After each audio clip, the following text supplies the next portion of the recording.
So it's my wife and I's 1-year anniversary, and currently we're in the midst of moving apartments, but I wanted to take some time and share a couple things that I learned through this first year of marriage with her. I could probably make a video about each lesson on its own, but for the sake of time, I'll keep it brief. First off, it's not about you anymore. It's about your team. You're part of a team now. And that means that every decision you make is going to ultimately affect your spouse as well. So your spouse has to be part of that decision-making process. It's all about the team. It's not about you. Secondly, marriage doesn't mean that you get to be put on cruise control or you don't have to try anymore. It means that you gotta keep pursuing your spouse just like you did when you were dating. It's the small things, the little gifts, the flowers, mixed CDs or whatever. You can't just space out. You have to be engaged. You have to be intentional. You have to commit yourself to continuing to pursue this person every single day.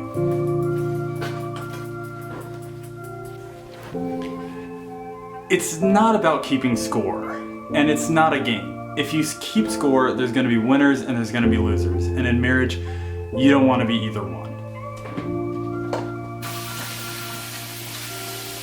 Ouch. Hot.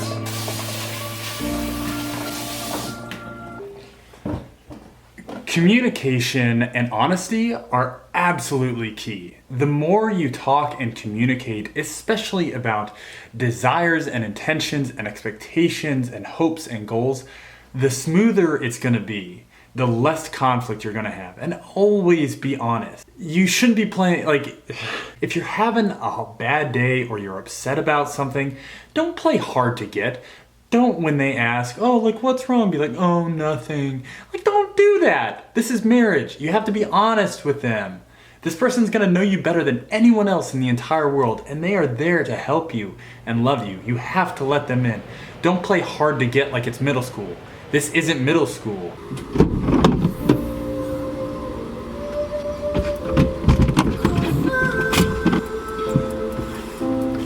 You need to develop a balance in the marriage. Your spouse is the priority now, yes, and they should always come first.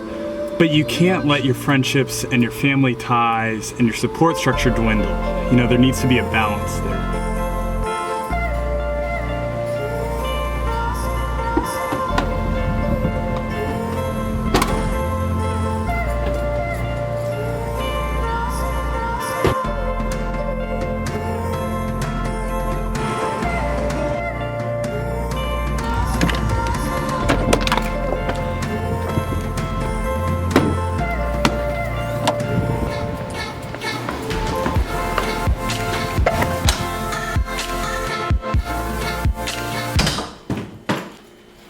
Also, did you know that there's a right way to load the dishwasher? I had no idea. You can't sweat the small things. We're all human, we're all gonna make mistakes, we all have our little quirks and whatever, and you gotta learn to just take it in stride.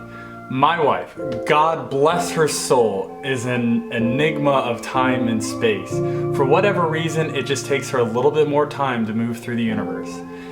In contrast, I was born on my due date. I've been punctual since day one. And with her, we just tend to move at a little bit of a slower pace, and that's fine. There's nothing wrong with that. There's an old African proverb, I believe, that says if you want to go far, go together. If you want to go fast, go alone. And my wife and I are in it for the long haul, so it's just one of those things that you learn to be patient with and realize that it's an opportunity to love and serve them and show them grace. And if the option is to show love and grace and support, or be frustrated and upset about something that's very minute and won't really matter in a month or a year, I'm always going to go with option number one. Yikes! Oy, oy, oy. It's hot. Knowing and pursuing your spouse's love languages is also very important. So for me, my wife really responds to words of affirmation. So telling her regularly that I love her and that I care for her and that I'm attracted to her and that I truly value and love our marriage is incredibly valuable to her and really makes her feel loved. So whether it's words of affirmation, acts of service, gifts, or quality time, physical touch, whatever it may be, figure out what your spouse's love languages are and then love your spouse through those channels. The last two things I think are the most important. Marriage is only as strong as the foundation you build it on. So whether that's humor or common interest or faith or whatever, be very intentional when building that foundation and what you're building it on. Because what you build it on will determine its strength. And the last one is marriage is what you make it. You know, you hear a lot of people say, marriage is hard work. It requires a lot of hard work. If you take to marriage with the perspective that it's going to be hard work, then it's going to be work. But if you approach marriage as an opportunity to love and serve another human selflessly and giving all that you have to that person to build an incredible life together, then you're going to build an incredible life. You're going to make it an incredible life. Marriage is what you make of it. Make it something awesome. Make it fun. Make it life-changing and life-altering and impactful to the people around you. Make it inspiring and a great, great example for others to follow. This video is dedicated to my beautiful wife. Happy 1 year, honey, and I cannot wait to see what the rest of the years have in store for us.